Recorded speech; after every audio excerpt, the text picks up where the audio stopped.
Elections के नतीजों के बाद मुआशरे में कुछ बेचैनी और कुछ खौफ का माहौल है, खासकर बंगाल को लेकर। लोगों को उम्मीद थी कि दीदी फिर जीत जाएंगी, मगर ऐसा नहीं हुआ और कॉन्स्पिरेसी थ्योरीज शुरू हो गई।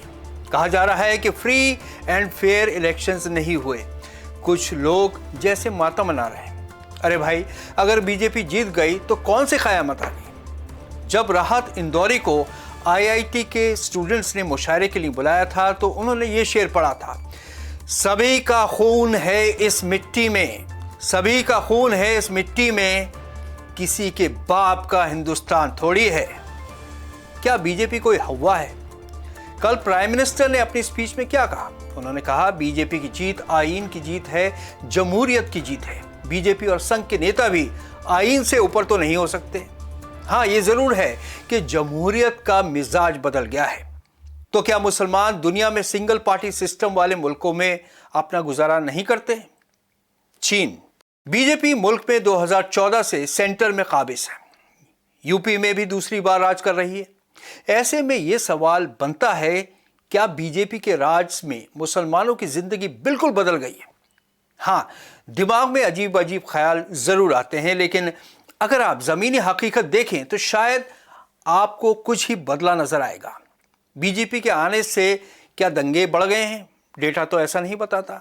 क्या नमाज पढ़ने, रोजा रखने, त्यौहार मनाने पर पाबंदी लग गई है? बिल्कुल नहीं। और अब तो हिजाब को लेकर भी कोई मसला नहीं है। मुसलमान बच्चे आज भी आईएएस बन रहे हैं, फौज में भर्ती हो रहे हैं, डॉक्टर बन रहे हैं। तो फिर मसला कहाँ है?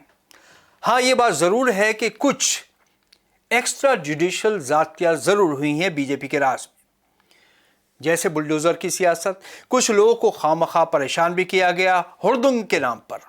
मगर आज भी हिंदुस्तान में आप जहां चाहें वहां जाएं, आप जो चाहें वो करें, जो खाना खाना चाहते हैं वो खाएं, जो पहनना चाहते हैं वो कपड़े पहनें।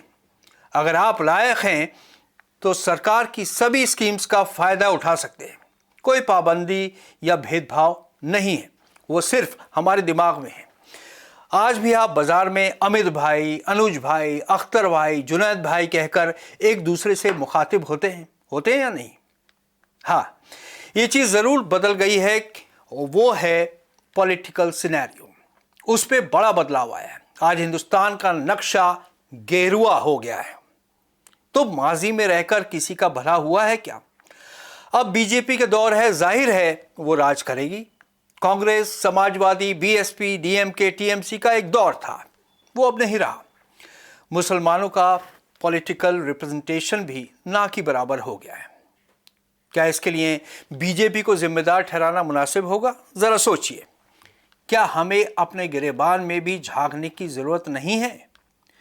दुनिया की किसी भी इलेक्शन में थोड़ी बहुत हेरा फेरी तो होती है, लेकिन यह कहना कि ईवीएम टेम्पर किए गए, वोट नहीं डालने दिया गया, ये सब अब कहना मुनासिब नहीं है। क्योंकि अगर हम इसमें फंसे रहेंगे तो विक्टिमहुड सिंड्रोम से बाहर नहीं आ पाएंगे। हम सिर्फ बीजेपी को रिलीजियस ग्राउंड्स पर पोलराइजेशन करता ही देख पाते हैं। जो हम नहीं देख पाते वो है बीजेपी पार्टी की मेहनत, इलेक्शन स्ट्रैटेजी, डेडिकेशन और सिंसेरिटी। यहां मैं एक बात वाजे कर दूं कि मैं बीजेपी से कोई वास्ता नहीं रखता। मेरा बीजेपी से दूर दूर तक कोई रिश्ता नहीं है। कहीं आप कहें कि मैं एक बीजेपी का स्पोक्स पर्सन हूं, लेकिन बतौर एक जर्नलिस्ट मैं आपको 2012 गुजरात इलेक्शन का एक वाकया सुनाता हूं। मैं अहमदाबाद में था, इलेक्शन कवर करने के लिए गया था। पोलिंग कंप्लीट हो गई थी। शाम को अमित शाह सभी जर्नलिस्ट से चाय पर मिले। बहुत कॉन्फिडेंट नजर आ रहे थे जीत को लेकर। कहने लगे अगले दिन सुबह 8 बजे मीटिंग है। हमने पूछा क्या जीत की जश्न की तैयारी है? उन्होंने कहा नहीं, गुजरात में 5 साल बाद फिर से चुनाव को कैसे जीता जाए उसकी स्ट्रेटजी तय करनी है। आज की तारीख में बीजेपी की बूथ लेवल तक पकड़ का कोई मुकाबला नहीं कर सकता।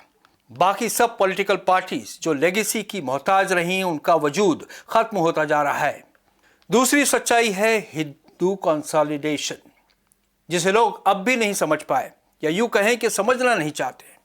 मुसलमानों में जितना पोलराइजेशन बढ़ेगा उतना ही हिंदुओं में काउंटर पोलराइजेशन होगा।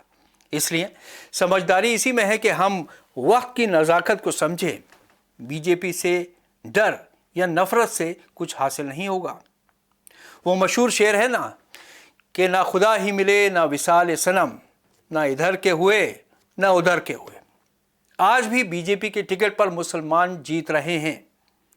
काउंसलर के इलेक्शन ही सही मगर गुजरात में 100% मुस्लिम वोटर्स के बीच भी खवातीन इलेक्शन जीत रही हैं। बेहतरी इसी में है कि मुसलमान सिर्फ बीजेपी को हराने के लिए वोट ना करें। किसी और पार्टी के हिमायती या वफादार बनने से भी कुछ हासिल नहीं होगा। वोट करें अपनी बेहतरी के लिए।